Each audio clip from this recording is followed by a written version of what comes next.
Yeah, it was, we had an 11.5 hour interview. Every candidate had that. And my interview, 11.5 hours sounds like a long ordeal, was actually incredibly enjoyable.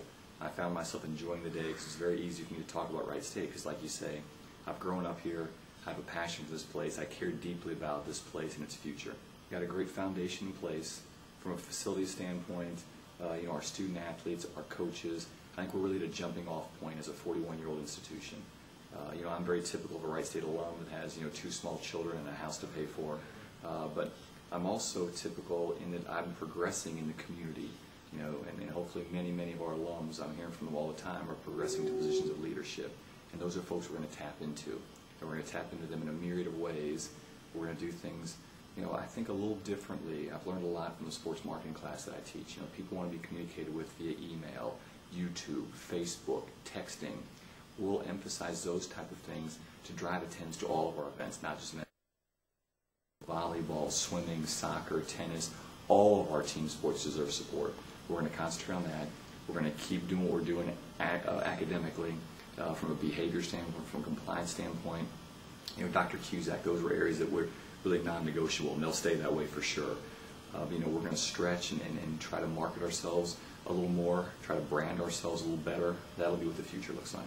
I never want us to lose sight of the real reason we're here, and that's the 250 student athletes, and that's obviously a moving number of folks, and now many are out in the community, and I keep in contact with many of them, and it's probably more rewarding for me to hear from someone who just got a job as a partner at the accounting firm, or just got into the brokerage business, or just got their first break that started here as a student athlete. But I think, my challenge to my staff, and I'll try to live this every day, is our student athletes and their experience here is far and away our #1 priority. Our sports are doing a fair amount of winning right now, and that just makes those alums swell with pride. I mean, I'm one of them. It makes me proud if I didn't work here. So I think the winning is going to help a lot. I think, like I said earlier, ways of communicating with them, letting them know exactly what we're doing, how we're doing it, when we're doing it, is going to be key. I mean, everybody's busier now than they were last year or 5 years ago or 10 years ago, and we've got to adapt the way we communicate with people to get them more involved, get them out here. I think the Rowdy Raiders have done a great job, a very noticeable job the last 3 years probably. And part of that's winning basketball games, and part of that is I know we've been working behind the scenes and under the radar to get them out.